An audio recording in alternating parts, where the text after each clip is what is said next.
বিভীষণের প্রতি মেঘনাদ কবিতাটা কি এই জিনিসটা, এইটা হচ্ছে আমাদের মানে বাংলা সাহিত্যের সবচেয়ে কঠিন একটা কবিতা। আসলে তেমন কঠিন কিছু না, একটু যদি আমরা বুঝতে পারি তাহলে দেখবেন কবিতাটা খুবই সহজ।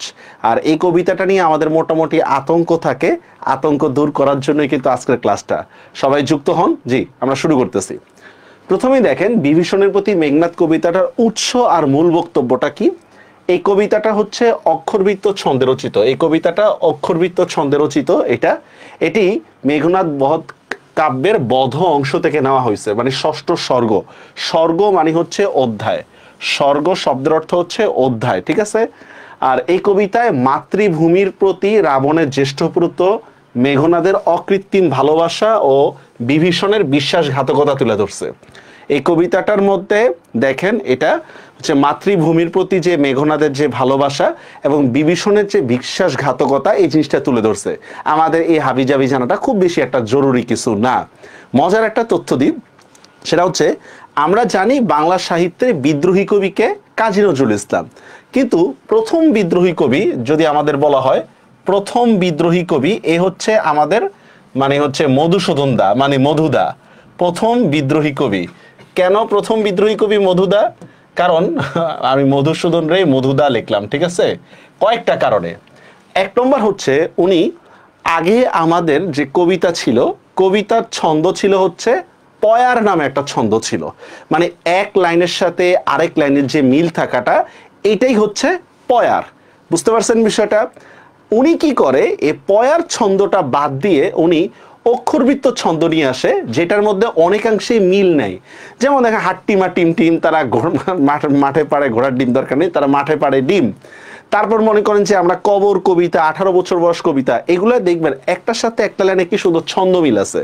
তো মধুসূদন দত্ত এসে উনি কি করে, এই ছন্দ মিলের যে বিষয়টা, এটা অনেকাংশে বাদ দিয়ে দেয়।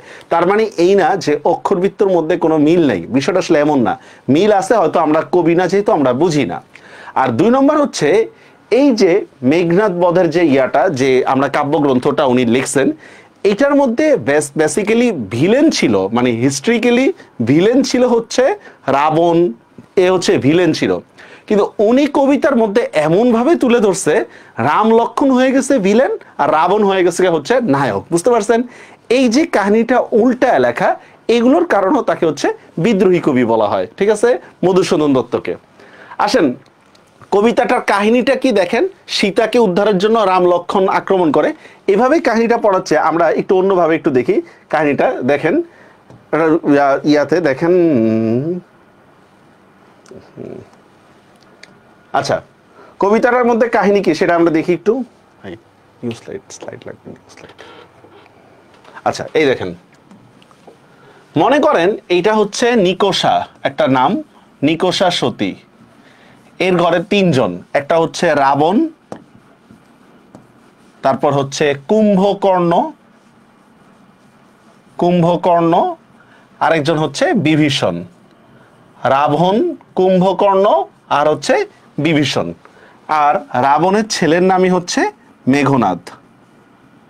ওকে, এই অন্যদিকে আরেকটা চরিত্র, এর নাম হচ্ছে সুমিত্রা।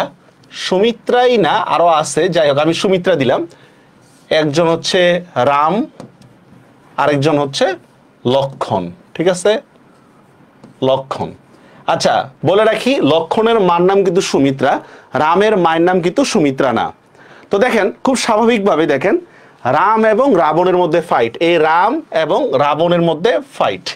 তো দেখেন উচিত ছিল, বিভীষণের উচিত ছিল কার পক্ষ নেওয়া? বিভীষণের উচিত ছিল হচ্ছে রাবণের পক্ষ নেওয়া, যেহেতু তার ভাই যুদ্ধ করতেছে, ঠিক না? কিন্তু বিভীষণ রাবণের পক্ষ না নিয়ে সে নেয় হচ্ছে রাম লক্ষণের পক্ষ নেয়। আবার বলতেছি, ভালো করে একটু বুঝে নেন, ঠিক আছে। এটা 25-এ যারা আছেন তাদের জন্য এটা শর্ট সিলেবাসটা, হ্যাঁ 25-এ যারা আছেন। আবার বলতেছি, নিকোষার তিনজন, রাবণ, কুম্ভকর্ণ, বিভীষণ, আর হচ্ছে সুমিত্রার দুইজন, রাম এবং লক্ষণ। তো আপনারা এই কাহিনীটা জানেন, রাবণ সীতাকে অপহরণ করে, মনে আছে আপনাদের? সীতাকে অপহরণ করে, এইটা নিয়ে হচ্ছে তাদের মধ্যে একটা ফাইট লাগে। রামের ওয়াইফ সীতাকে অপহরণ করার কারণে রাবণ এবং রামের মধ্যে যুদ্ধ হয়। তো স্বাভাবিকভাবেই বিভীষণের উচিত ছিল কার পক্ষ নেওয়া? উচিত ছিল হচ্ছে ভাইয়ের পক্ষ নেওয়া, কিন্তু সে ভাইয়ের পক্ষ না নিয়ে শত্রু পক্ষ নেয়, রামের পক্ষ নেয়, লক্ষণের পক্ষ নেয়, ঠিক আছে। যার ফলে এই দেখেন বিভীষণের ভাতিজাকে মেঘনাদ তাকে কটাক্ষ করে কিছু কথা বলে, টিটকারি করে কিছু কথা বলে। এইটাই হচ্ছে আমাদের কবিতার লাইন। দেখেন, বিভীষণের প্রতি মেঘনাদ, কথাটা কি বুঝতে পারছেন? বিভীষণের প্রতি মেঘনাদ। আর ইউ বুঝিং, বুঝতে পারছেন বিষয়টা? এই কবিতার লাইনটা কিভাবে আসছে, কবিতার নামটা, যে বিভীষণ, মেঘনাদ বিভীষণকে কটাক্ষ করে যে কিছু কথাবার্তা বলে, সেটাই হচ্ছে আমাদের কবিতার লাইন। ক্লিয়ার? একটু বুঝতে পারছেন আমার এই কথাগুলো?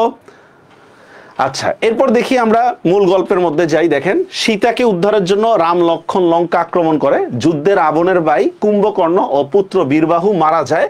তারপর রাবণ পরবর্তী যুদ্ধের সেনাপতি হিসাবে কাকে ইয়া করে? মেঘনাদকে দায়িত্ব দেয়। যুদ্ধ জয় নিশ্চিত করার জন্য মেঘনাদ কি করে? নিকুম্বিলা যজ্ঞাগারে অগ্নি দেবতার পূজা করতেছিল। নিকুম্বিলা যজ্ঞাগারে অগ্নি দেবতার পূজা করতেছিল। তারপর দেখেন এই পূজা সম্পন্ন হয়। তারপর হচ্ছে পূজা সম্পন্ন করতে পারলেই মেঘনাদ রাম লক্ষণকে পরাজিত করতে পারবে। যেমন দেখেন কাহিনীটা এরকম যে রাম রাবণের মধ্যে যুদ্ধ, তো দেখেন মেঘনাদ যুদ্ধে যাওয়ার আগে কি করতেছিল? অগ্নি দেবতার পূজা করতেছিল। যেমন দেখেন আমরা কোনো একটা কাজে যাওয়ার আগে কি করি? আল্লাহর কাছে দোয়া করি না? ওই সময় কি করতেছিল? সে অগ্নি দেবতার পূজা করতেছিল। এমন সময় এসে দেখে যে লক্ষণ আমার ঘরে উপস্থিত। ভালো করে বুঝে নেন, আমার শত্রু যে সে আমার ঘরে এসে উপস্থিত, তাহলে এটার মানেটা কি বুঝায়? যে নিশ্চয়ই আমার ঘরের মধ্যে কেউ গাদ্দারি করছে। কথাটা কি বুঝতে পারছেন? যে মেঘনাদ যুদ্ধে যাওয়ার পূর্বে অগ্নি দেবতার পূজা করতেছিল, তখন এসে দেখে লক্ষণ তার ঘরে উপস্থিত, ঠিক আছে, অথচ তার এত সিকিউরিটি গার্ড এত কিছু আছে। তখন সে বুঝতে পারে যে আমার ঘরে যেহেতু আমার শত্রু উপস্থিত, তার মানে নিশ্চয়ই আমার ঘরের থেকে কেউ গাদ্দারি করছে। ওইটাই হচ্ছে আমাদের একটা বাংলা প্রবাদ বাক্য আছে, ঘরের শত্রু বিভীষণ। মনে আছে আপনাদের একটা প্রবাদ বাক্য, ঘরের শত্রু বিভীষণ? এই দেখেন, এদিকে রাবণের ভাই বিভীষণ রাম লক্ষণের সাথে হাত মেলায়। বিভীষণের ব্যক্তিগত ধারণা এই যে তার ভাই রাবণ নারী অপহরণকারী ও মহাপাপী, তার পাপে লঙ্কানগরী ধ্বংস হয়ে যাচ্ছে। আর তার চোখে রাম লক্ষণ ধর্মপরায়ণ ও ন্যায়নিষ্ঠ, তাই সে তার ভাইয়ের দল ত্যাগ করে। কিন্তু এটা যে বিশ্বাসঘাতকতা সেটা বুঝতে পারে না। বুঝতে পারছেন? হিস্ট্রিটা হচ্ছে বিভীষণ ভালো, কেন? বিভীষণ রাম লক্ষণের পক্ষ নিছে, কিন্তু কবি এমন ভাবে ওটা লিখছে যে রাম লক্ষণই হচ্ছে কি ভিলেন, রাবণ হচ্ছে ভালো। বুঝা গেছে বিষয়টা? এবার আমরা মূল কাহিনীতে চলে যাই, শুরু করি আমরা। এটা খুবই গুরুত্বপূর্ণ আজকের কবিতাটা বোঝার জন্য, ভেরি ভেরি ইম্পর্টেন্ট দিয়ে দিলাম। হ্যাঁ, এক নম্বর হচ্ছে স্যার রাবণ বলতে কাকে বুঝাইছে, মানে রাবণকে। এখানে দেখেন কবিতায় কার সম্পর্কে কি বলা হয়েছে এই নোটটা আপনারা করে নিতে হবে। কবিতায় কার সম্পর্কে কি বলা হয়েছে এই নোটটা করতে হবে। দেখেন, রাবণ সম্পর্কে বলা হয়েছে রক্ষ শ্রেষ্ঠ, মানে রাক্ষসপুরের শ্রেষ্ঠ রাজা। রাবণ সম্পর্কে বলা হয়েছে রক্ষ শ্রেষ্ঠ। তারপর দেখেন রাম সম্পর্কে বলা হয়েছে রাঘব অধম। রাম সম্পর্কে বলা হয়েছে, এগুলা নোট করে রাখতে হবে আপনাদের অবশ্যই। কুম্ভকর্ণ সম্পর্কে বলা হয়েছে শুলি শম্ভুনি বা ত্রিশূলের দেবতা বা শুলপানির দেবতা, ঠিক আছে, বা মহাদেব সামথিং এই টাইপের। বিভীষণ সম্পর্কে কি কি বলা হয়েছে? তাত, পিতৃব্য, রক্ষরথী, বীর কেশরী। তারপর দেখেন মহারথী, রথী, রক্ষমণি, রাবণ অনুজ, রক্ষবর, ধর্মপদগামী, রাক্ষস রাজানুজ। এই কথাগুলো বলা হয়েছে বিভীষণ সম্পর্কে। এরপর দেখেন মেঘনাদ সম্পর্কে বলা হয়েছে অরিন্দম, বাসব বিজয়ী, রাবণী। এই নামটা ভালো করে রাখেন, হ্যাঁ, রাবণী। কারণ অনেক সময় কোশ্চেন আসে রাবণ এবং রাবণীর মধ্যে সম্পর্ক কি, তখন অ্যান্সার দেয় হচ্ছে যে হাজব্যান্ড ওয়াইফ। আসলে কিন্তু এমন না, রাবণ এবং রাবণীর মধ্যে হচ্ছে সন্তান এবং বাবার সম্পর্ক, বাবা সন্তানের সম্পর্ক। বাসবত্রাস, ধীমান দাস, পরাক্রম দাস, বীরেন্দ্র বলি, রাবণ আত্মজ, অস্ত্রহীন যোধে। আর যত খারাপ গুণাবলী আছে, যত খারাপ গুণাবলী আছে সবগুলো হচ্ছে লক্ষণ সম্পর্কে বলা হয়েছে। যত খারাপ গুণাবলী আছে, যেমন দেখেন চণ্ডাল, তস্কর, রামানুজ, ক্ষুদ্রমতি, সৌমিত্রী, কুমতি, দম্ভী, বনবাসী, দুরাচার, দৈত্য, এই টাইপের। আমার কথাটা কি বুঝতে পারছেন? এই কবিতাটা পড়তে গেলে একজন সম্পর্কে অনেক কথাগুলো বলা আছে, ঠিক আছে। এই কথাগুলো এখানে বিভীষণকে তুলনা দেওয়া হয়েছে কিসের সাথে? নম্রশির ফণি, আকাশের চাঁদ, স্বচ্ছ সরোবর, সিংহ, এগুলোর সাথে। আর লক্ষণকে তুলনা দেওয়া হয়েছে শিয়াল, মাটির চাঁদ, শেওলা।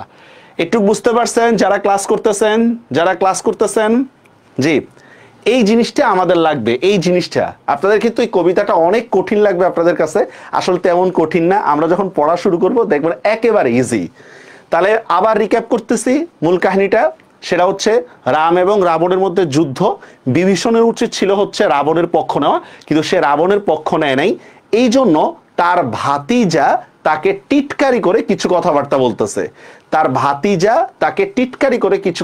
বলতেছে। সেটাই হচ্ছে আমাদের কবিতার লাইন, বিভীষণের প্রতি মেঘনাদ। ক্লিয়ার? আর বিষয়টা হচ্ছে এরকম, মেঘনাদ যুদ্ধে যাওয়ার আগে কি করতেছিল? অগ্নিদেবতার পূজা করতেছিল। এমন সময় দেখে শত্রুপক্ষের লক্ষণ তার ঘরে উপস্থিত। সে এইটা দেখে বেশ অবাক হয়ে তারপর সে বুঝতে পারে যে তার ঘরেরই কেউ কি করছে? গাদ্দারি করছে। যেটাই হচ্ছে আমাদের একটা প্রবাদ বাক্য রয়েছে, ঘরের শত্রু বিভীষণ। বুঝতে পারছেন বিষয়টা? ওকে, আসেন আমরা শুরু করি এবার। রেডি? এই যে কবিতা শুরু আমাদের। হ্যাঁ, আচ্ছা, কার কি কোশ্চেন দেখি।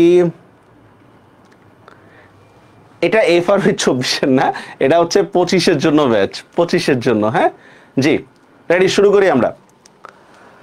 এতক্ষণে অরিন্দম, ভালো করে একটু দেখেন তো, অরিন্দম কার সম্পর্কে বলা হয়েছে? অরিন্দম বলা হয়েছে কার সম্পর্কে? মেঘনাদ সম্পর্কে, ঠিক না? এতক্ষণে অরিন্দম শব্দের অর্থ কি? অরি শব্দের অর্থ শত্রু, শত্রুকে দমন করে যে, তাকে বলা হচ্ছে অরিন্দম। দেখেন, এতক্ষণে অরিন্দম কহিলা বিষাদে, অরিন্দমটাকে মেঘনাদ, এতক্ষণে মেঘনাদ, মে দিয়ে দিলাম। হ্যাঁ, বিষাদ মানে কি? দুঃখ। এই কবিতাটা পড়তে গেলে আপনি যদি প্রত্যেকটা লাইনে থামেন তাহলে কিন্তু হবে না। এই কবিতাটা যদি পড়তে যান, ঠিক আছে, আপনাকে দাড়ি কমা দেখে থামতে হবে। যদি দাড়ি কমা দেখে থামেন তাহলে আপনি ভালো বুঝতে পারবেন। আর যদি প্রত্যেকটা লাইনে থামেন কিচ্ছুই বুঝবেন না আপনারা, ঠিক আছে? জি, কবিতা শুরু হয়ে গেছে, বাকিদেরকে ট্যাগ দিয়ে দেন তাড়াতাড়ি ক্লাসে জয়েন করার জন্য। এতক্ষণে অরিন্দম কহিলা বিষাদে, তাহলে অর্থটা কি হচ্ছে বলেন তো? এতক্ষণে মেঘনাদ মন খারাপ করে বলল। এতক্ষণে মেঘনাদ মন খারাপ করে বলল। বিষাদ মানে কি? দুঃখ। বিষাদ শব্দের অর্থ কি? দুঃখ। এতক্ষণে মেঘনাদ মন খারাপ করে বলল। বিষাদ শব্দের অর্থ কি? দুঃখ, ঠিক আছে? দুঃখ। আচ্ছা, কেন তার দুঃখ? কারণ চাচার গাদ্দারি দেখে, বুঝছেন? চাচার বিশ্বাসঘাতকতা, তার চাচার বিশ্বাসঘাতকতা দেখে সে আসলে কষ্ট পাইছে। বুঝতে পারছেন? বিশ্বাসঘাতকতা, এটাই লিখতেছি। দেখেন, জানিনু শব্দের অর্থ হচ্ছে জানলাম। জানিনু কেমনে আসি লক্ষণ পশিল। শব্দের অর্থ হচ্ছে প্রবেশ করলো। ঠিক আছে, জানিনু কেমনে আসি লক্ষণ পশিল রক্ষপুরে। তাহলে লক্ষণ কোথায় উপস্থিত হয়েছে? রক্ষপুরে প্রবেশ করছে। বুঝতে পারছেন? তাহলে মেঘনাদ মন খারাপ করে বলল যে আমি এতক্ষণে জানলাম বা এতক্ষণে বুঝতে পারলাম যে কিভাবে লক্ষণ রাক্ষসপুরে প্রবেশ করছে বা রক্ষপুরে প্রবেশ করছে। সেটা কিভাবে? তোমার সহায়তায়, মানে চাচার বিশ্বাসঘাতকতা বা চাচার সহায়তা এটা করছে। হায় তাঁত, এই তাঁত শব্দটা কিন্তু ঢাবি ভর্তি পরীক্ষায় আসছিল। তাঁত শব্দের অর্থ কি বলি? শব্দের অর্থ হচ্ছে আমাদের চাচা, বাবা। তাঁত শব্দের অর্থ হচ্ছে বাবা, কিন্তু কবিতায় চাচা, ঠিক আছে?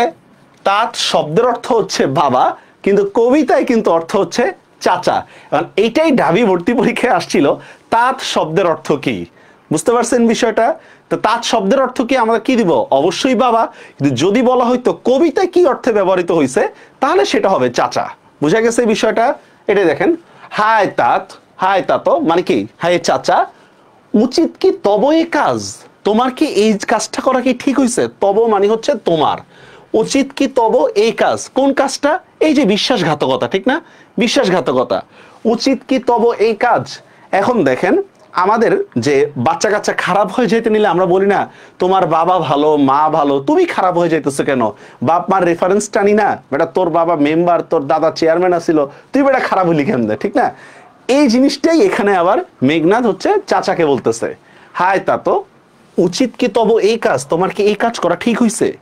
নিকোষা সতী তোমার জননী, তোমার মায়ের নাম কি? নিকোষা সতী। দেখছেন, তোমার মায়ের নাম কি?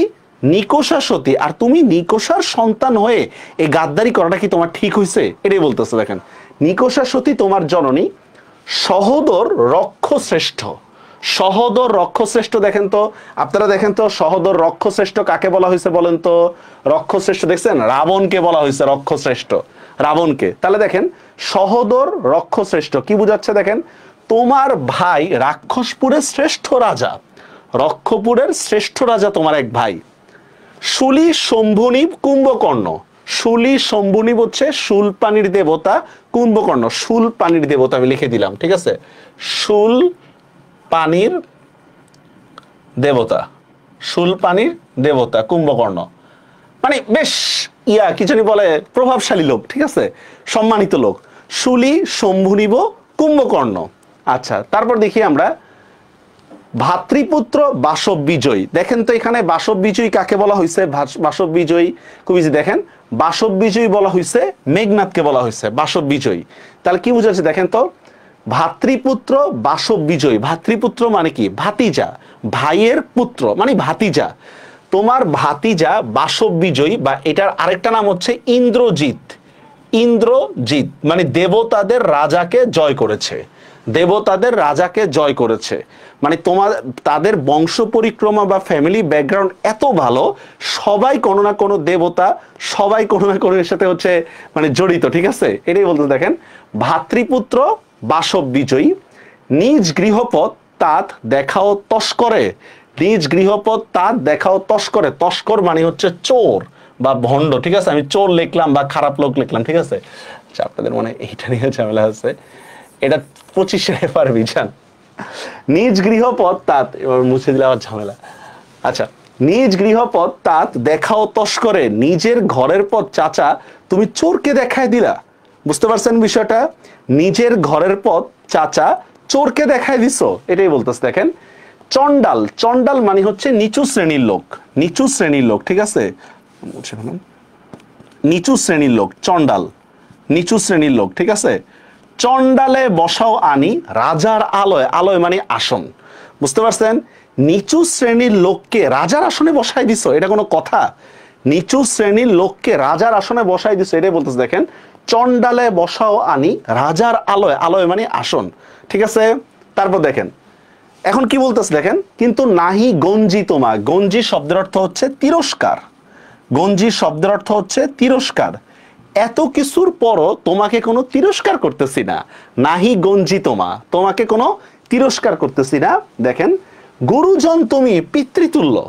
আমাদের যখন অপরিচিতা গল্পের মধ্যে অনুপম চরিত্রটা আছে না, যে যার বিয়ে ভাঙার অবস্থা হইলেও সে কি করে না, কোনো প্রতিবাদ করে না, এখানেও সেম। দেখেন, নাহি গঞ্জি তোমা, গুরুজন তুমি পিতৃতুল্য, তুমি গুরুজন পিতার মতো।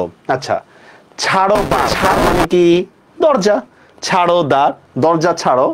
যাব অস্ত্রাগারে। কোথায় যাব? অস্ত্র আনতে যাব, ঠিক না?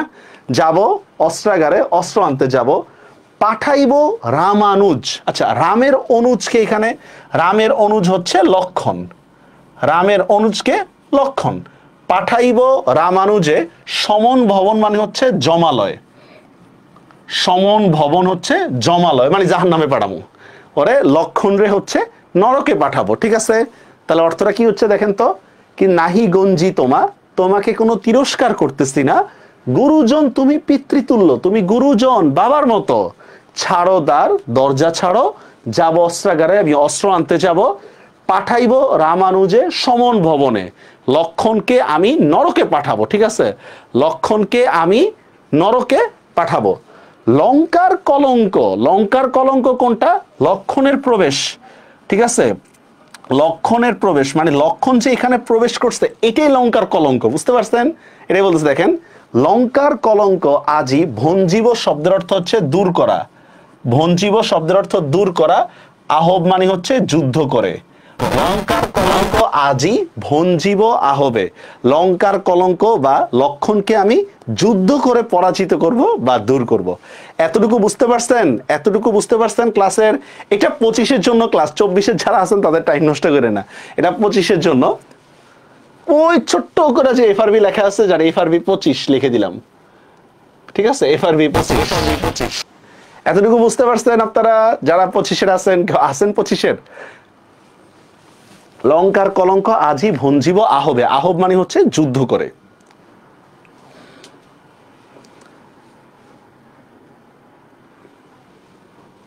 আচ্ছা, কারো কোনো ফিডব্যাক নাই?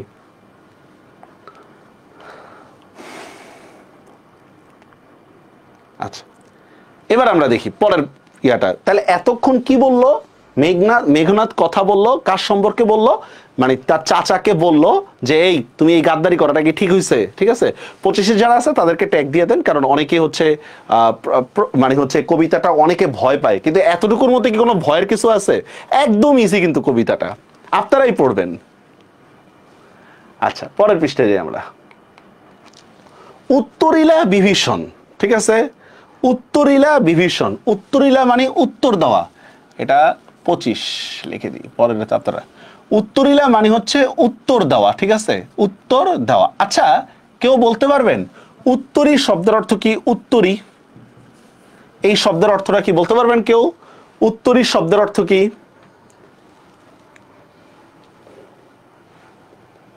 কেউ বলতে পারবেন উত্তরী শব্দের অর্থ কি? দেখি কেউ পারেন কিনা।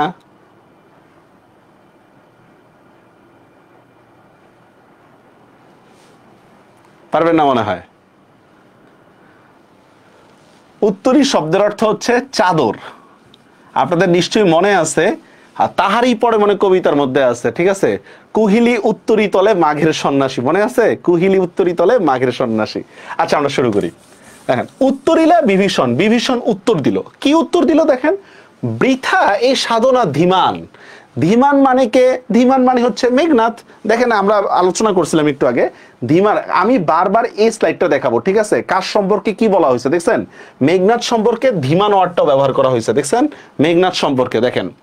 ওকে, তা দেখেন, উত্তরিলা বৃথা এ সাধনা। কোন সাধনা বলেন তো? এই যে অস্ত্র আনার সুযোগ চাইছিল না, অস্ত্র আনার সুযোগ, ঠিক না? অস্ত্র আনার সুযোগ যে চাইছিল চাচার কাছে, যে আমাকে একটু সুযোগ দাও আমি অস্ত্র আনি, যা। চাচা বলতেছে তুমি শুধু শুধু আমার কাছে এই সাধনা বা ইচ্ছা করতেছো, ঠিক আছে। উত্তরিলা বিভীষণ। বিভীষণ উত্তর দিল, বৃথা এ সাধনা ধীমান। তুমি শুধু শুধুই আমার কাছে কি এই ইচ্ছাটা করতেছো, প্রকাশ করতেছো। রাঘব দাস আমি। রাঘব জানি কে? রাঘব মানে হচ্ছে রাম। রঘুবংশের রাজা বলে কিন্তু রামকে রাঘব বলা হয়। রাঘব দাস আমি, আমি রামের দাস। কি প্রকারে তাহার বিপক্ষ কাজ করিব? আমি কিভাবে রামের বিরুদ্ধে কাজ করব? বুঝতে পারছেন কথাটা? আমি কিভাবে রামের বিরুদ্ধে কাজ করিব? রক্ষিতে অনুরোধ, তোমার অনুরোধ রাখতে গিয়ে। বুঝে গেছে বিষয়টা? তোমার অনুরোধ রাখতে গিয়ে আমি কিভাবে রামের বিরুদ্ধে কাজ করব। Is it clear? বুঝতে পারছেন যে বিভীষণ বলতেছে আমি হচ্ছে রামের পক্ষের লোক, তো আমি যেহেতু রামের পক্ষের লোক, আমি কিভাবে তোমাকে এই হেল্পটা করব, যে হচ্ছে আপনার কি করতে, যে লক্ষণকে মারার জন্য হচ্ছে তোমাকে হেল্প করব। আমি তো এই কাজটা করতে পারবো না, ঠিক না? এটাই বলতেছে। দেখেন, উত্তরিলা কাতরে রাবণী। রাবণীকে? রাবণী হচ্ছে মেঘনাদ। আর কাতর মানে কি? দুঃখ সহকারে। কাতর শব্দের অর্থ কি? দুঃখ সহকারে। ভাই কাতর স্বরে আমি বলতেছি। তাহলে উত্তরিলা কাতরে রাবণী। মেঘনাদ উত্তর দিল, দুঃখ সহকারে উত্তর দিল। বুঝতে পারছেন? মেঘনাদ দুঃখ সহকারে উত্তর দিল। কি উত্তর দিল দেখেন? হে পিতৃব্য, মানে হে চাচা, তব বাক্যে ইচ্ছি মরিবারে। তোমার কথা শুনে আমার মরে যেতে ইচ্ছা করতেছে। তোমার এই কথা শুনে মরে যেতে ইচ্ছা করতেছে। কি কথা বলেন তো? খুব সহজ। কি কথা? এই যে পরে বলতেছে দেখেন, রাঘবের দাস তুমি, তুমি রামের দাস। কেমনে ও মুখে আনিলে এই কথা? দেখছেন আমি কোথায় কোথায় থামতেছি। তুমি এই কথাটা কিভাবে মুখে আনছো যে তুমি রামের দাস, ঠিক আছে? কেমনে ও মুখে আনিলে এই কথা? তাত কহ তা দাসেরে। দ্বিতীয় দাস যে, সে হচ্ছে মেঘনাদ। দ্বিতীয় দাস, বুঝছেন?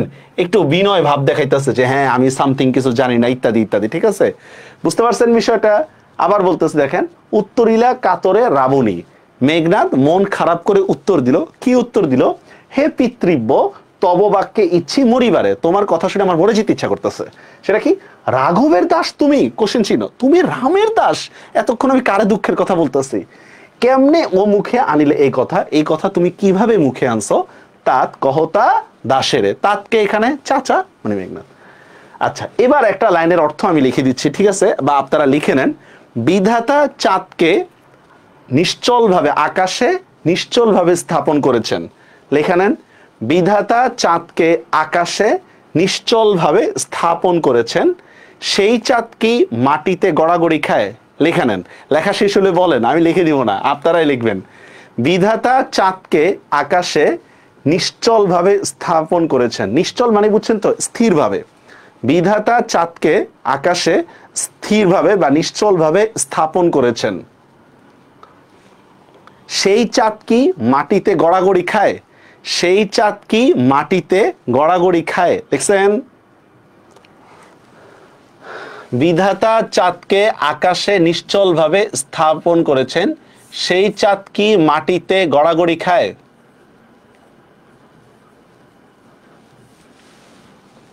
দেখা হয়েছে? দেখেন, স্থাপিলা মানে কি? স্থাপিলা মানে হচ্ছে স্থাপন করা, ঠিক না? স্থাপন করা। বিধু মানে কি?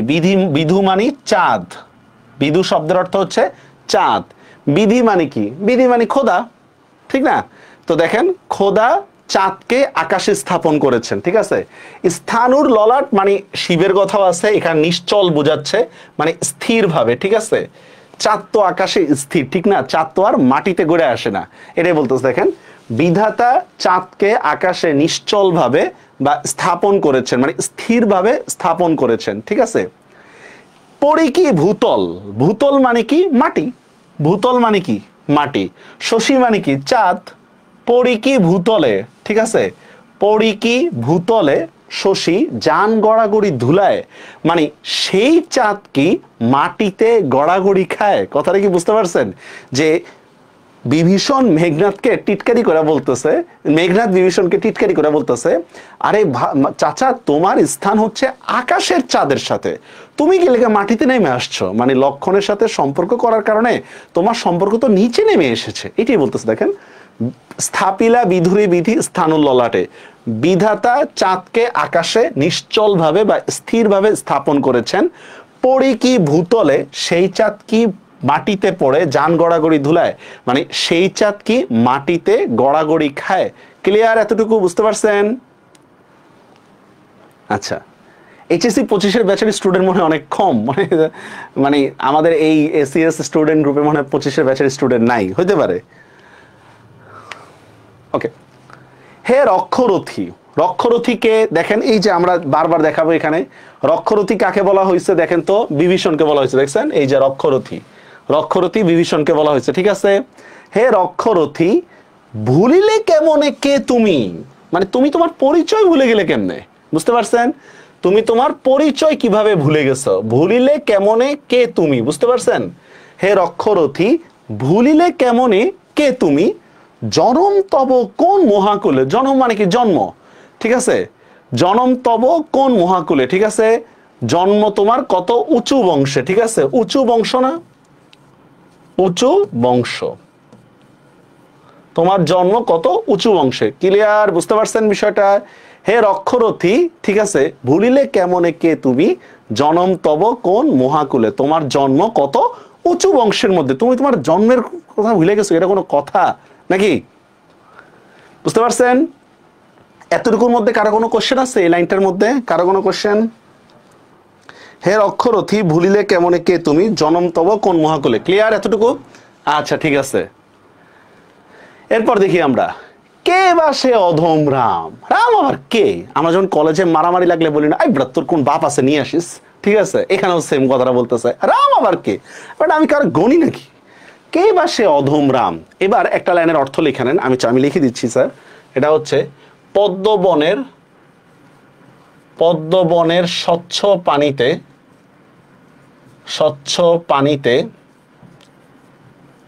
রাজহাঁস খেলা করে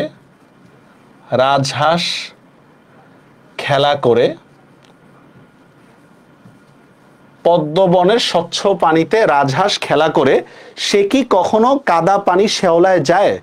পদ্মবনের স্বচ্ছ পানিতে রাজহাঁস খেলা করে, সে কি কখনো কাদা পানি শেওলায় যায়? এটাই বলবে এখন। দেখেন, দেখেন স্বচ্ছ সরোবরে, সরোবর মানে স্বচ্ছ মানে কি পরিষ্কার, সরোবর মানে কি, সরোবর মানে দিঘি, ঠিক আছে, সরোবর মানে হচ্ছে দিঘি, ঠিক আছে, এটাই বলতেছে। দেখেন স্বচ্ছ সরোবরে করে কেলি, কেলি মানে কি খেলা করা, ঠিক আছে, কেলি জল কেলি করা, খেলা করা ইত্যাদি আমরা ধরতেছি। রাজহংস তো রাজহাসী, পঙ্কজ কানন মানে হচ্ছে পদ্মবন, পঙ্কজ মানে পদ্ম, কানন মানে বন। তাহলে দেখেন এই কথাটাকেই আমরা উল্টায় বলতেছি কিভাবে, দেখেন দেখেন পদ্মবনের স্বচ্ছ পানিতে রাজহাঁস খেলা করে, পদ্মবনের স্বচ্ছ পানিতে রাজহাঁস খেলা করে, যায় কি সে কভু, প্রভু, প্রভু বলতে এখানে বিভীষণকে বুঝাইছে, সে কি কখনো যায়, যায় কি সে কভু প্রভু, পঙ্কিল সলিল মানে কাদা পানি, কাদা পানি বুঝছেন তো, প্যাক প্যাক, ঠিক আছে, কাদা পানি। আর শৈবাল দলের ধাম মানে হচ্ছে জমাট পানি, বা আমরা বলতে পারি এখানে হচ্ছে শ্যাওলা হয়, বুঝতে পারছেন, শ্যাওলা, বুঝা গেছে বিষয়টা, বুঝতে পারছেন। তো কি বলতেছি আমরা, পদ্মবনের স্বচ্ছ পানিতে রাজহাঁস খেলা করে, সে কি কখনো কাদা পানি শ্যাওলায় যায়, বুঝতে পারছেন এতটুকু বিষয়টা, বুঝতে পারছেন, একবারে ইজি। মৃগেন্দ্র কেশরী, স্যার মৃগেন্দ্র মানে কি, মৃগেন্দ্র মানে হচ্ছে পশুর রাজা, পশুর রাজা, মৃগ ইন্দ্র, ঠিক আছে, পশুর রাজা। কেশরী মানে কি, কেশরী মানে সিংহ, কেশরী মানে হচ্ছে সিংহ। তা কি বলতেছি আমরা, মৃগেন্দ্র কেশরী মানে পশুর রাজা সিংহ, কবে হে বীর কেশরী, বীর কেশরী হচ্ছে বিভীষণ, আমি বি লিখে দিলাম, কবে হে বীর কেশরী সম্ভাষে শৃগালে মিত্র ভাবে, মানে পশুর রাজা সিংহ কি কখনো শিয়ালকে বন্ধু মনে করে, ঠিক আছে, ধাম মানে হচ্ছে জমাট, জমাট, হ্যাঁ জমাট। আবার বলতেছি পশুর রাজা সিংহ কি কখনো শিয়ালকে বন্ধু মানে বন্ধু মনে করে, আর ধাম শব্দটা বহুবচন হিসেবে ব্যবহৃত হয়। আবার বুঝতে পারছেন বিষয়টা, পশুর রাজা সিংহ কি কখনো শিয়ালকে বন্ধু হিসেবে মনে করে। এখন মানে তুমি হচ্ছ, বিভীষণকে বলতেছে তুমি হচ্ছে সিংহ আর লক্ষণ হচ্ছে শিয়াল টাইপের, তোমার সাথে কি ওর ওজনে মিলে, কোনোভাবে মিলে না। দেখেন অজ্ঞ দাস আমি অজ্ঞ, বিজ্ঞতম তুমি, তুমি বিজ্ঞ, অবিদিত নহে কিছু তোমার চরণে, অবিদিত মানে হচ্ছে অজানা, তোমার নিকট কিছুই অজানা নয়, এখানে চরণ বলতে পা বুঝায় নাই, এখানে চরণ বলতে নিকটে বুঝাইছে, বুঝতে পারছেন বিষয়টা। তোমার, আমি অজ্ঞ তুমি বিজ্ঞ, তোমার নিকট কিছুই অজানা নয়, ক্লিয়ার এতটুকু, বুঝতে পারছেন এতটুকু ক্লিয়ার। খুব কঠিন কবিতা নাকি,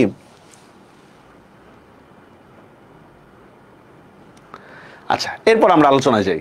এরপর ক্ষুদ্রমতি নর সুর লক্ষণ, সুর মানে শক্তিশালী বা যোদ্ধা টাইপের, ঠিক আছে, সুর মানে ক্ষুদ্রমতি নর সুর লক্ষণ, লক্ষণ একজন ক্ষুদ্রমনা যোদ্ধা, লক্ষণ একজন, ক্ষুদ্রমতি মানে কি ক্ষুদ্রমনা, ঠিক আছে, ক্ষুদ্রমনা ছোট লোক টাইপের আর কি, লক্ষণ একজন ক্ষুদ্রমনা যোদ্ধা, ঠিক আছে, ঠিক আছে, লক্ষণ একজন ক্ষুদ্রমনা যোদ্ধা, নহিলে অস্ত্রহীন যোধে, অস্ত্রহীন যোধে মানে বুঝেন নিরস্ত্র যোদ্ধা, যোধে মানে কি যোদ্ধা, অস্ত্রহীন মানে নিরস্ত্র, এখানে অস্ত্রহীন যোধেটাকে বলেন তো মেঘনাদ, মেঘনাদ ঠিক না, নহিলে অস্ত্রহীন যদি কি সম্বোধে সংগ্রামে, সম্বোধন মানে আহ্বান করা, সংগ্রাম মানে যুদ্ধ।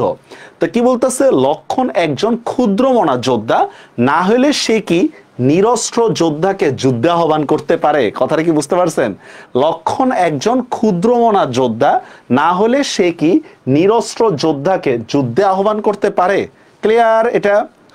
তারপর দেখেন কহ মহারথী, মহারথীকে বিভীষণ, আমরা এটা পড়ছিলাম, কহ মহারথী, এই কি মহারথী প্রথা, মহারথী প্রথা মানে হচ্ছে বীরের প্রথা, এটা কি কোনো বীরের প্রথা, বুঝতে পারছেন বিষয়টা, কহ মহারথী একই মহারথী প্রথা, এটা কি কোনো বীরের প্রথা, নাহি কোনটা বীরের প্রথা না, যে নিরস্ত্র যোদ্ধাকে যুদ্ধ আহ্বান করে, এটা কোনো বীরের প্রথা না।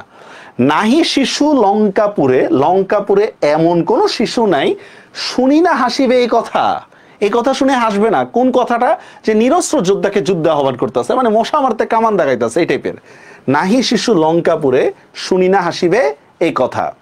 ছাড়ো পথ মানে কি পথ ছাড়ো, আসিব ফিরিয়া এখনই, এখনই ফিরে আসব, দেখিব আজই, আজই দেখব, কোন দেব বলে দেবতার শক্তিতে, কোন দেব বলে মানে বুঝছেন তো, কোন দেবতার শক্তিতে বিমুখে সমরে মরে। বিমুখ মানে হচ্ছে সম্মুখ যুদ্ধ, সমর মানে হচ্ছে যুদ্ধ, ঠিক আছে, যুদ্ধ। মরে মানে আমাকে, সৌমিত্রী কুমতি মানে সৌমিত্রার খারাপ ছেলে মানে লক্ষণ। বুঝতে পারছেন? সৌমিত্রী কুমতি মানে কি? সৌমিত্রার খারাপ ছেলে বাকি লক্ষণ। বুঝা গেছে এই বিষয়টা? কোন দেব বলে বিমুখে সমরে মরে সৌমিত্রী কুমতি? কোন দেবতার শক্তিতে আমাকে সম্মুখ যুদ্ধে আহ্বান করে? কে আহ্বান করে? সুমিত্রার খারাপ ছেলে অথবা কে? লক্ষণ। বুঝা গেছে বিষয়টা? আচ্ছা, এই যে সমর শব্দটা আছে না, দেখে আমি একটা লাইন বলি, পারেন কিনা? সমরে আমরা, শান্তিতে আমরা, সর্বত্র আমরা, দেশের তরে। এটা কাদের স্লোগান? মানে এটা কোন অর্গানাইজেশনের স্লোগান বলতে পারবেন কেউ? সমরে আমরা, শান্তিতে আমরা, সর্বত্র আমরা, দেশের তরে।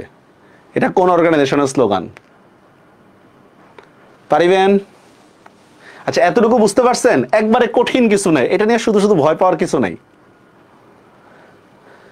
আচ্ছা, এরপর আসি আমরা। সবাই কিন্তু নিজের ইয়াতে শেয়ার করে রেখে, হ্যাঁ রাইট, বাংলাদেশ সেনাবাহিনীর স্লোগান, ভেরি গুড, বাংলাদেশ সেনাবাহিনী। তাহলে আমরা পরের স্লাইডে যাই, এটা একবারই সহজ। পরের স্লাইডে যাচ্ছি আমরা তাহলে, ঠিক আছে, একবারই সহজ এটা। ওকে, তারপর দেখি আমরা। দেখেন, মেঘনাদ যে যুদ্ধ করতে গেছে, ওর কি আসলে কোনো যোগ্যতা ছিল নাকি ছিল না, এটাও তো একটা কোশ্চেন, ঠিক না? যোগ্যতা ছিল নাকি ছিল না, নাকি এমনি মনে করেন রাবণের ছেলে দেখে পাঠাই দিছে, এটাই এখানে বলতেছে। দেখেন, দেব দৈত্য নর রণে, সে কাদের সাথে যুদ্ধ করছে? দেবতা দৈত্য নর মানে মানুষের সাথে সে যুদ্ধ করছে। দেবতা দৈত্য নর মানুষের সাথে সে যুদ্ধ করছে। সচক্ষে দেখেছ রক্ষশ্রেষ্ঠ। কে দেখছে এটা সচক্ষে? এটা রক্ষশ্রেষ্ঠ বা রাবণ দেখছে। মানে মেঘনাদ যে সবার সাথে যুদ্ধ করছে, যুদ্ধ করে যে জিতছে, এটা সচক্ষে দেখছে, তার মধ্যে কোয়ালিটি ছিল। পরাক্রম দাস, কেউ হারাইতে পারে নাই, বুঝছেন? মানে আমরা কি বলতে পারি যে কেউ হারাতে পারেনি, হারাতে পারেনি লিখি, ঠিক আছে, এটা হইলেই ভালো হয়। হারাতে পারেনি, কেউ তাকে হারাইতে পারেনি, ঠিক আছে। এই জন্য তার মধ্যে তো অবশ্যই একটা যোগ্যতা আছে, ঠিক না? তো এটাই বলছে, দেখেন, সচক্ষে দেখেছ রক্ষশ্রেষ্ঠ পরাক্রম দাসের, যে আমাকে আসলে কেউ হারাইতে পারে নাই। তাহলে কি দেখে ডরিবে এ দাস? মানে লক্ষণের কি আছে যা দেখে আমি তাকে ভয় পাবো? লক্ষণের কি আছে যা দেখে আমি তাকে ভয় পাবো? হেন দুর্বল মানবে, নিজেকে এত মেন্টালি এত দুর্বল মনে করব কেন? বুঝতে পারছেন যে আমি দেবতা দৈত্য সবার সাথে যুদ্ধ করছি, আমাকে কেউ হারাইতে পারেনি, তাহলে আমি কেন নিজেকে এত দুর্বল মনে করব? ক্লিয়ার? বুঝতে পারছেন বিষয়টা? কি দেখি ডরিবে এ দাস, হেন দুর্বল মানবে। ক্লিয়ার? আচ্ছা, এবার দেখেন কি বলতেছে। নিকুম্বিলা যজ্ঞাগারে প্রগল্ভে পশিল দম্ভী। প্রগল্ভে মানে সহজেই, ঠিক আছে, নির্ভয়। প্রগল্ভে মানে হচ্ছে নির্ভয়, ঠিক আছে, এটাই বলতেছে। নিকুম্বিলা যজ্ঞাগারে প্রগল্ভে পশিল, পশিল মানে প্রবেশ করলো, দম্ভী মানে হচ্ছে কে? লক্ষণ। এটাই বলতেছে, দেখছেন, নিকুম্বিলা যজ্ঞাগারে প্রগল্ভে পশিল দম্ভী। নিকুম্বিলার যজ্ঞাগারে কি একটা জায়গার নাম, অগ্নিদেবতা একটা পূজার জায়গার নাম, হ্যাঁ, এটা অর্থ না কোনো। আচ্ছা আচ্ছা, আজ্ঞা করো দাসে। আজ্ঞা শব্দের অর্থ কি? আদেশ। আজ্ঞা শব্দের অর্থ কি? আদেশ। আদেশ, আজ্ঞা করো দাসে শাস্তি নরাধমে। মানে চাচাকে বলতেছে, চাচা আমাকে তুমি আদেশ করো, আমি কাকে শাস্তি দিব বলেন তো? লক্ষণকে শাস্তি দিব, মানে নরাধমকে আমি শাস্তি দিব। যত নেগেটিভ ওয়ার্ডগুলো আছে সবগুলোই কিন্তু লক্ষণ সম্পর্কে। বুঝা গেছে বিষয়টা? নিকুম্বিলা যজ্ঞাগারে প্রগল্ভে পশিল দম্ভী, চাচা মানে আজ্ঞা করো দাসে শাস্তি নরাধমে। এবার দেখেন, তব জন্মপুরে তাঁত, তাঁত মানে চাচা, তব জন্মপুরে তাঁত পদার্পণ করে বনবাসী। বনবাসীকে লক্ষণ, পদার্পণ মানে কি? প্রবেশ করছে। তোমার জন্মস্থানে চাচা বনবাসী প্রবেশ করছে, মানে লক্ষণ প্রবেশ করছে, ঠিক আছে। তবে তোমার জন্মস্থানে চাচা লক্ষণ প্রবেশ করছে, মানে বনবাসী। হে বিধাত, এগুলো সবগুলোর ব্যাখ্যা আছে কেন তাকে বনবাসী বলা হয়। হে বিধাত নন্দন কাননে ভ্রমে দুরাচার দৈত্য। নন্দন কানন মানে স্বর্গীয় উদ্যান আমরা ধরতে পারি ভাবার্থ হিসাবে, ঠিক আছে, স্বর্গীয় উদ্যান। দেখেন, কানন মানে বাগান, নন্দন মানে সুন্দর, এসি বা স্বর্গীয়। নন্দন কাননে ভ্রমে মানে ভ্রমণ করা, ভ্রমণ, ঠিক আছে। নন্দন কাননে ভ্রমে দুরাচার দৈত্য, দুরাচার দৈত্যকে লক্ষণ। যত নেগেটিভ ওয়ার্ডগুলো আছে সবগুলো হচ্ছে আমাদের লক্ষণ সম্পর্কে বলা হয়েছে। প্রফুল্ল কমলে কীটবাস। কমল মানে কি? পদ্ম, আমরা জানি কমল শব্দের অর্থ কি? পদ্ম, ঠিক না? প্রফুল্ল কমলে কীটবাস মানে তাজা পদ্ম ফুলের মধ্যে পোকা বাস করতেছে। তাজা ফুলের মধ্যে কি বাস করতেছে? পোকা বাস করতেছে। পোকাটাকে লক্ষণ। কহতাৎ সহিব কেমনে, চাচা বল আমি কিভাবে সহ্য করব এটা, আমি কিভাবে এটা সহ্য করব যে তাজা ফুলে পোকা ধরছে, এটা সহ্য করার মতো না, ঠিক আছে।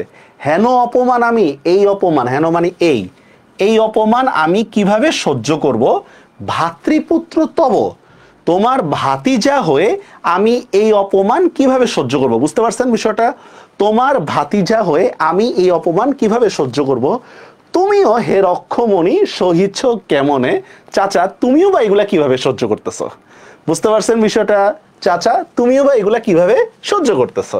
এতটুকুর মধ্যে কারো কোনো প্রবলেম আছে? এতটুকুর মধ্যে যতটুকু দেখাইলাম একেবারে সহজ, কঠিন কোনো কিছু না কবিতা, বাংলা মানি পানি ভাত নাকি,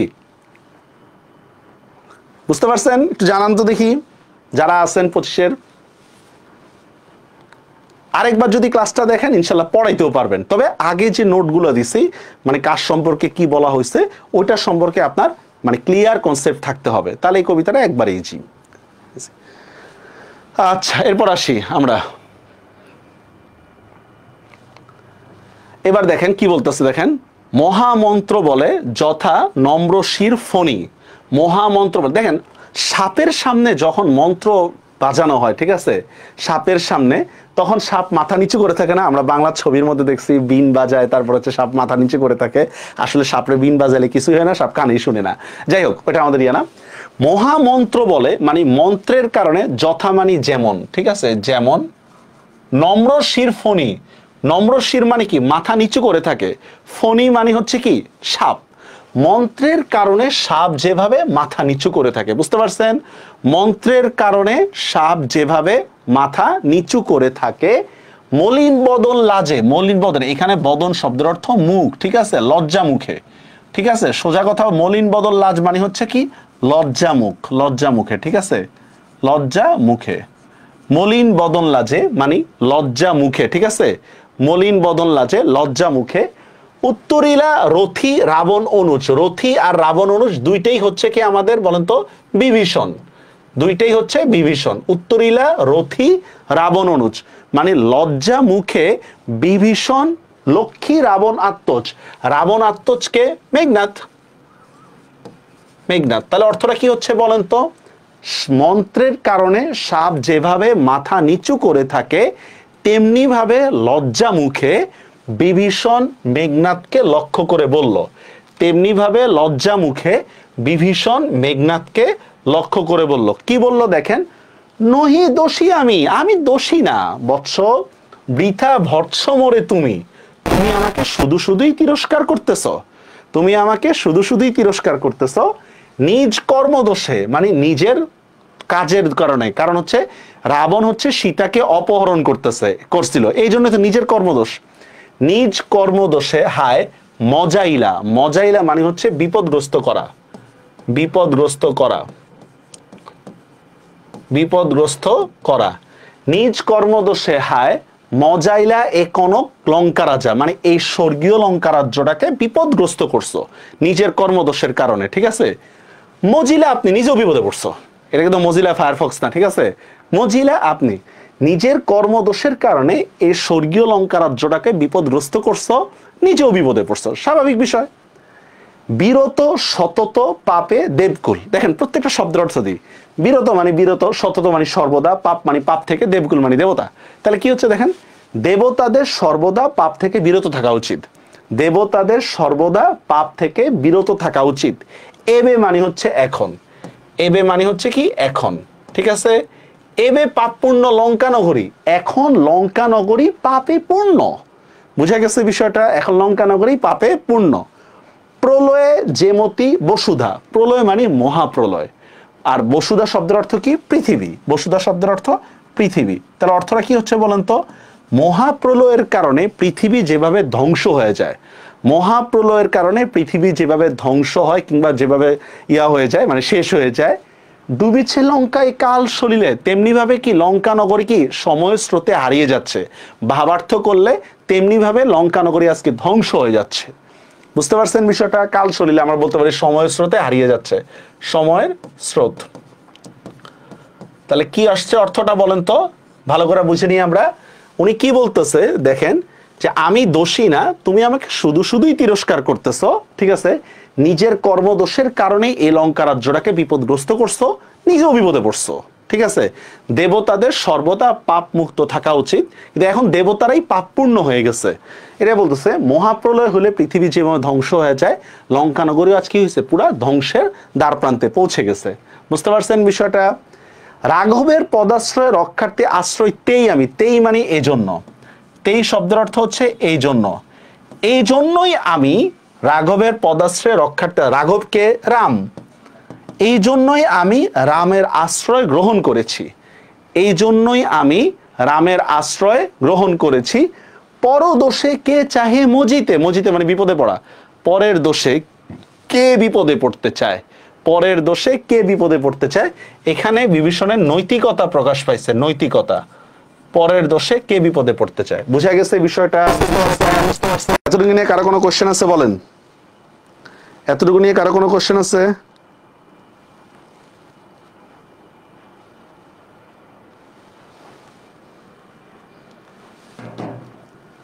কারো কোনো কোশ্চেন আছে এতটুকুর মধ্যে?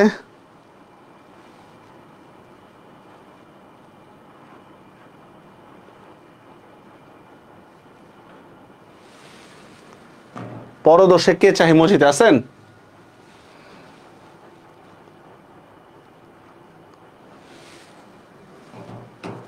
আচ্ছা, তারপর আসেন রুশিলা বাসবত্রাস, বাসবত্রাসকে মেঘনাদ, রুশিলা বাসবত্রাস, বাসবত্রাসকে মেঘনাদ, ঠিক আছে। ওকে, দেখেন গম্ভীরে যেমতি নিশীতে অন্তরে ইত্যাদি ইত্যাদি, এই লাইনটার অর্থ লিখলেন, ঠিক আছে। গভীর রাতে আকাশে যেভাবে বজ্রের আওয়াজ হয়, গভীর রাতে আকাশে যেভাবে, আকাশে যেভাবে বজ্রের আওয়াজ হয়, বজ্রের আওয়াজ, সরি আমি লিখে, আপনারা লিখে নেন, গভীর রাতে আকাশে যেভাবে বজ্রের আওয়াজ হয়, ঠিক আছে, গভীর রাতে আকাশে যেভাবে বজ্রের আওয়াজ হয়, ঠিক আছে, গভীর রাতে। দেখেন গম্ভীর মানে গভীর, যেমতি মানে যেভাবে, নিশীত মানে হচ্ছে রাত, অম্বর মানে আকাশ, মন্দ্রে মানে হচ্ছে শব্দ হয়, জীবতেন্দ্র মানে মেঘ, ঠিক আছে, কপি মানে হচ্ছে গর্জন। গভীর রাতে আকাশে যেভাবে মেঘের গর্জন হয়, লিখছেন গভীর রাতে আকাশে যেভাবে মেঘের গর্জন হয়, ঠিক আছে, এটাই বলতেছে। দেখেন গম্ভীরে যেমতি নিশীথে অম্বরে মন্দ্রে জিমুতেন্দ্র কপি, কহিলা বীরেন্দ্র বলি, বীরেন্দ্র বলিকে মেঘনাদ, কহিলা বীরেন্দ্র বলিকে, বীরেন্দ্র বলিকে মেঘনাদ। মেঘনাদ বলল ধর্মপদগামী, কাকে বলতেছে এটা? বিভীষণকে বলতেছে। ধর্মপদগামী হে রাক্ষস রাজানুজ, ঠিক আছে, তুমি রাক্ষস, রাক্ষস রাজানুজকে বলেন তো, রাক্ষস রাজের অনুজকে, রাক্ষস রাজ হচ্ছে এখানে রাবণ, আর তার অনুজ হচ্ছে কে এখানে? বিভীষণ। হে রাক্ষস রাজানুজ, বিখ্যাত জগতে তুমি, তুমি জগতে বিখ্যাত, তুমি জগতে বিখ্যাত। কোন ধর্মমতে কহ দাসে শুনি, কোন ধর্ম অনুসারে আমাকে বলো আমি শুনি, আমি শুনি। জ্ঞাতিত্ব ভ্রাতৃত্ব জাতি এ সকলে দিলা জলাঞ্জলি, ঠিক আছে, মানে আত্মীয়তার সম্পর্ক ছিন্ন করছো। বুঝতে পারছেন? কোন ধর্ম অনুসারে মানে কোন নীতি অনুসারে তুমি আত্মীয়তার সম্পর্ক ছিন্ন করছো। বুঝতে পারছেন বিষয়টা? কোন ধর্মমতে কহ দাসে শুনি, জ্ঞাতিত্ব ভ্রাতৃত্ব জাতি এ সকলে দিলা জলাঞ্জলি। শাস্ত্রে বলে, শাস্ত্র মানে কি? নীতি কথা, প্রচলিত নীতি কথা, ঠিক আছে। শাস্ত্রে বলে গুণবান যদি পরজন, পর যদি কি হয়? গুণী হয়, পর যদি গুণী হয়, গুণহীন স্বজন, স্বজন যদি কি হয়? নির্গুণ হয়, পর যদি গুণী হয় এবং স্বজন যদি কি হয়? নির্গুণ হয়, তথাপি নির্গুণ স্বজন শ্রেয়। কে ভালো? নির্গুণ স্বজন ভালো, মানে পরে আপনের চেয়ে পর কখনোই ভালো হইতে পারে না, ওটাই বলতেছে। তথাপি নির্গুণ স্বজন শ্রেয়, পর পরই সদা, পর সবসময় কি থাকে? পরই থাকে। কথাটা কি বুঝতে পারছেন? তথাপি নির্গুণ স্বজন শ্রেয়, পর পরই সদা। এ শিক্ষা, এ শিক্ষা মানে কি বলেন তো? এই যে সম্পর্ক ছিন্নের শিক্ষা, সম্পর্ক ছিন্ন, এটাই বলতেছে। দেখেন এই শিক্ষা হে রক্ষবর কোথায় শিখিলে, এই যে আত্মীয়তার সম্পর্ক ছিন্ন করার যে শিক্ষাটা, এটা তুমি কোথায় শিখছো? এটা কি কোথায় আছে? কোনো জায়গায় নাই। এটাই বলতেছে। দেখেন কোথায় শিখিলে। কিন্তু বৃথা গঞ্জিতমা, গঞ্জি শব্দের অর্থ কি? তিরস্কার করা। তোমাকে আমি শুধু শুধুই তিরস্কার করতেছি, তো আসল দোষটা তো তোমার না, অন্য দোষ। ওটাই বলতেছে। দেখেন আমাদের বাঙালি মাদের মতো, যে নিজের ছেলে খারাপ হয়ে যেতে নিলে কি বলে বলেন তো, আমার ছেলে তো ভালোই ছিল, আপনার ছেলের সাথে মিশা খারাপ হয়েছে। ঠিক আছে, এটা দেখেন, বৃথা গঞ্জি তোমাকে শুধু শুধু আমি তিরস্কার করতেছি, হেন সহবাসে মানে এমন বন্ধুত্বের কারণে, এমন বন্ধুত্বের কারণে হে পিতৃব্য বর্বরতা কেন না শিখিবে। ঠিক আছে, এমন বন্ধুত্বের কারণে হে চাচা তুমি বর্বরতা কেনই বা শিখবে না, তোমার বন্ধুরাই তো খারাপ, সৎসঙ্গে স্বর্গবাস অসৎসঙ্গে সর্বনাশ, এই টাইপের। গতি যার নিজ সহ, সহমানি বন্ধু, সহমানি হচ্ছে বন্ধু, যার বন্ধুরা নিচু প্রকৃতির, নিজ সে দুর্মতি, সে তো অসৎ বুদ্ধির অধিকারী হবেই। অসৎ বুদ্ধি, সে তো অসৎ বুদ্ধির অধিকারী হবেই। বুঝতে পারছেন বিষয়টা? জি, এতটুকু ক্লিয়ার? এতটুকু না, পুরো কবিতা বুঝতে পারছেন? খুব কঠিন লাগছে নাকি?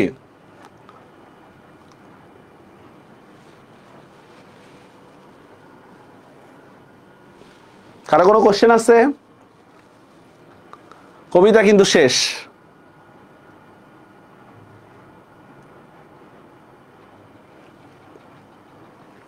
আচ্ছা, এবার আমরা একটু কুইজে যাই। হ্যাঁ, কুইজ বলেন দেখি, বাংলা মহাকাব্যের আদি নিদর্শন কোনটাই?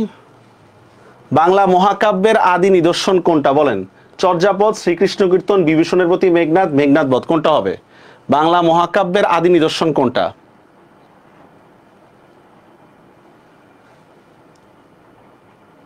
আগে মনে হইতো বড় কেন এখন। আচ্ছা, কোনটা লিখতেছেন? চর্যাপদ। দেখি সবাই, কি সহজ না? আচ্ছা, এখানে আপনারা ভুল করছেন, এটা রাইট অ্যান্সার হবে মেঘনাদ বধ। কেন মেঘনাদ বধ?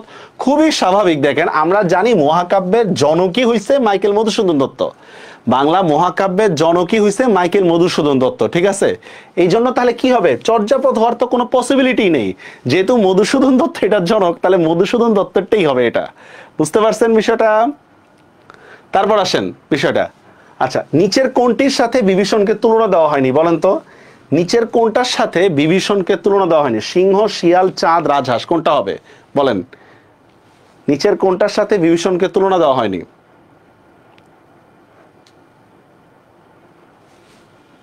সিংহ, শিয়াল, চাঁদ, রাজহাঁস, দুইয়ের অত এভাবে লিখে দিবেন। ঠিক আছে, রাইট, রাইট অ্যান্সার হচ্ছে বি।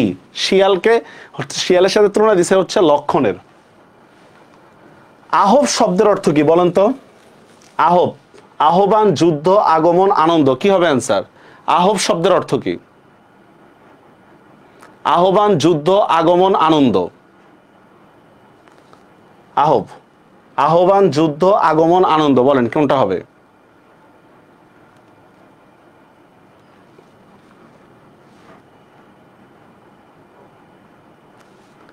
আহ্বান, যুদ্ধ, তিনের কত এইভাবে লিখবেন। হ্যাঁ, তিনের কত, রাইট, যুদ্ধ। যুদ্ধ নেগেটিভ মার্ক ধরবেন কিন্তু, 0.25 নেগেটিভ, 0.25 নেগেটিভ ধরবেন। মধুসূদন কোন শতকের কবি ছিলেন? শতক, দেখি পারবেন কিনা এটা। চারের কত? মধুসূদন কোন শতকের কবি ছিলেন?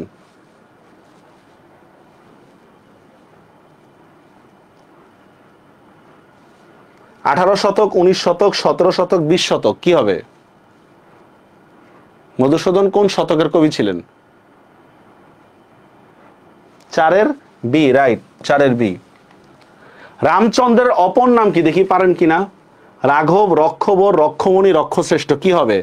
রামচন্দ্রের অপর নাম কি? রাঘব, রক্ষবর, রক্ষমণি, রক্ষশ্রেষ্ঠ, পাঁচের কত?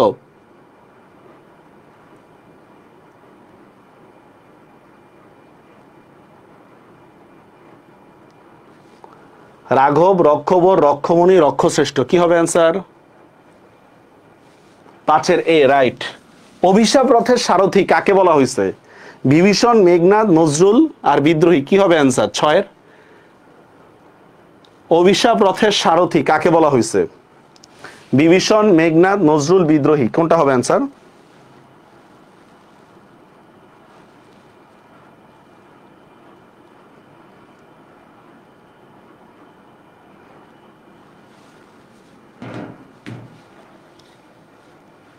অভিশাপ রথের সারথি হয় নাই, রাইট অ্যান্সার হচ্ছে নজরুল, রাইট অ্যান্সার হচ্ছে নজরুল। ঠিক আছে, অভিশাপ রথের সারথি। লক্ষণ মেঘনাথকে যুদ্ধের জন্য শাস্তি দেয়নি কেন? কি হবে অ্যান্সারটা বলেন তো?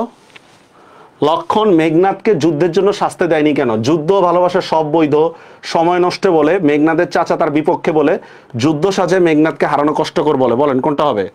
লক্ষণ মেঘনাথকে যুদ্ধের জন্য শাস্তি দেয়নি কেন?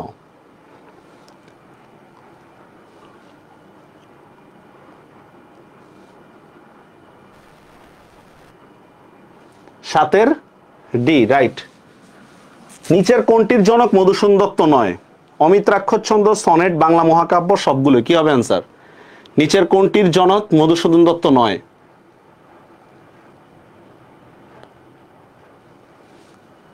কে বলতে পারবেন? অমিত্রাক্ষর ছন্দ, সনেট, বাংলা মহাকাব্য, সবগুলোই। আচ্ছা, এইটার রাইট অ্যান্সার হচ্ছে সনেট। সনেটের জনক হচ্ছে পেত্রাক। সনেটের জনক হচ্ছে পেত্রাক, বুঝতে পারছেন? এটা কিন্তু মধুসূদন দত্ত না, সনেটের জনক। আচ্ছা, বাংলা মহাকাব্যের জনকও কিন্তু মধুসূদন দত্ত।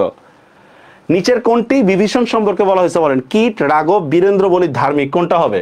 কীট, রাঘব, বীরেন্দ্র বলি, ধার্মিক। নিচের কোনটি বিভীষণের সাথে সম্পর্কে বলা হয়েছে?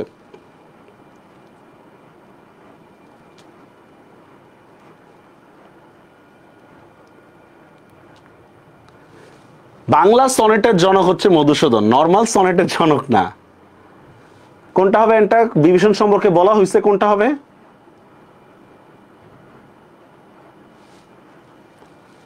নয়ের কত? সি হয় নাকি?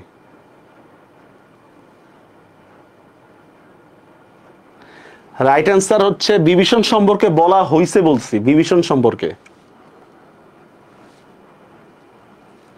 ভুল করতেছেন। এটা রাইট অ্যান্সার হবে হচ্ছে ধার্মিক, ধর্মপদগামী। বিভীষণ সম্পর্কে বলা হয়েছে, আপনারা ভুল করতেছেন। হ্যাঁ, আপনারা ভুল করতেছেন, এটা বিভীষণ সম্পর্কে বলা হয়েছে। আচ্ছা, তারপর আসেন, নিচের কোন লেখকের মা কবি ছিলেন? মধুসূদন দত্ত, জীবনানন্দ দাশ, শামসুর রহমান, সুফিয়া কামাল। নিচের কোন লেখকের মা কবি ছিলেন? মধুসূদন দত্ত, জীবনানন্দ দাশ, শামসুর রহমান, সুফিয়া কামাল। কি হবে অ্যান্সার?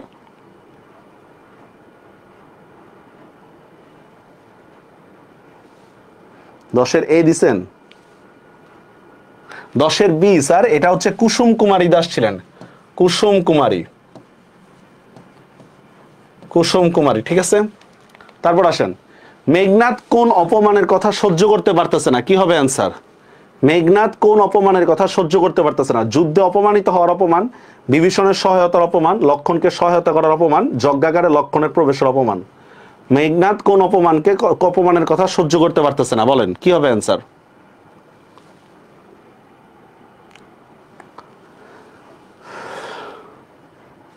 এগারোর কত?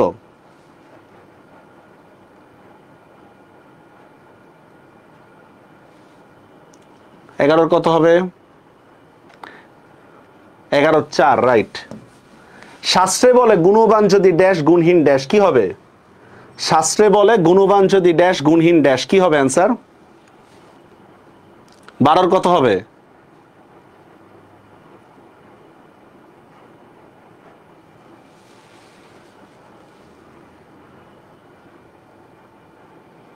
গুণবান যদি ড্যাশ গুণহীন ড্যাশ। কি হবে অ্যান্সার? 12 এ, গুণবান যদি পরজন গুণহীন স্বজন। ঠিক আছে। যজ্ঞাগার এটা কোন সমাস বলতে পারবেন?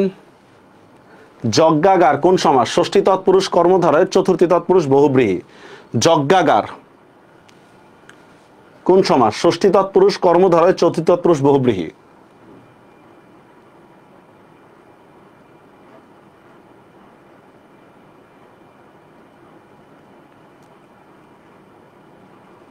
বলেন। আচ্ছা, এটাও দেখো অনেকেই পারবেন না। এটা হচ্ছে চতুর্থী তৎপুরুষ, যজ্ঞের জন্য আগার। আচ্ছা, 14 নম্বর, কবিতা অনুসারে নিচের কোন বানানটা শুদ্ধ? মানে কবিতায় ব্যবহার হয়েছে কোন বানানটা শুদ্ধ? কবিতায় ব্যবহার হয়েছে এখানে কোন বানানটা শুদ্ধ? দেখি পারেন কিনা। কবিতা অনুসারে নিচের কোন বানানটি শুদ্ধ?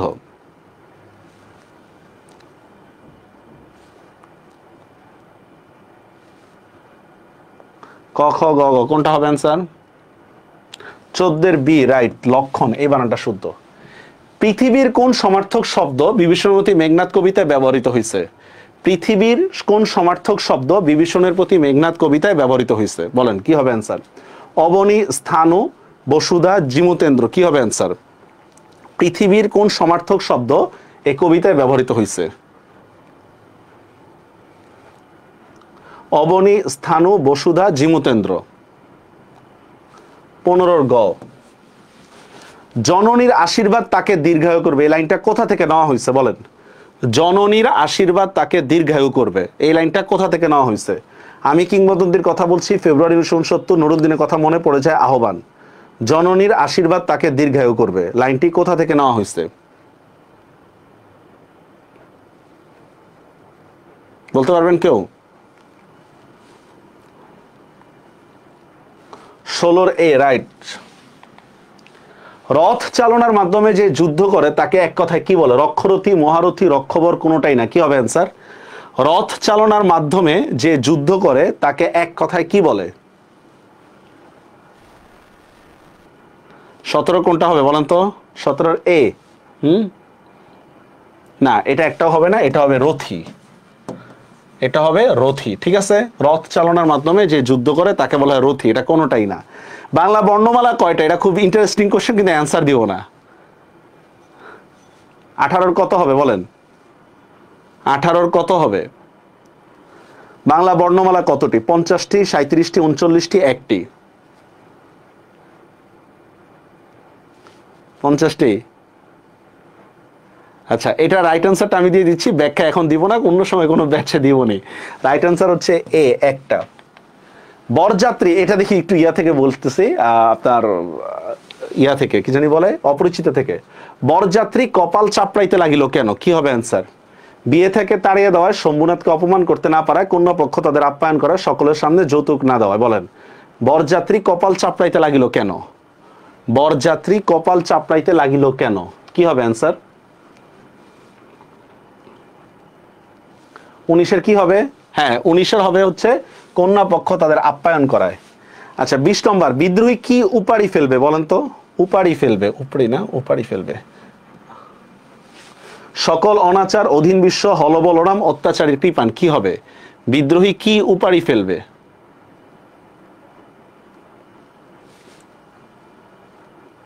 সকল অনাচার, অধীন বিশ্ব, হলবলরাম, অত্যাচারী কৃপান, কি হবে অ্যান্সার? বিদ্রোহী কি উপাড়ি ফেলবে? আচ্ছা, এটা রাইট অ্যান্সার হচ্ছে অধীন বিশ্ব। আমি উপাড়ি ফেলিব অধীন বিশ্ব, অবহেলে নবসৃষ্টির মহানন্দে। তো আজকের ক্লাস এতটুকুই। কবিতাটা কি বুঝতে পারছেন আপনারা? অনেক কঠিন কবিতা নাকি? আচ্ছা, তাহলে ইনশাল্লাহ দেখা হবে অন্য কোনো সময়, নাকি নতুন কোনো ক্লাস নিয়ে, নতুন কোনো কন্টেন্ট নিয়ে, নাকি 25-এর ব্যাচের জন্য। সবাই ভালো থাকবেন। হ্যাঁ, ক্লাস রেকর্ড থাকবে। আল্লাহ হাফেজ।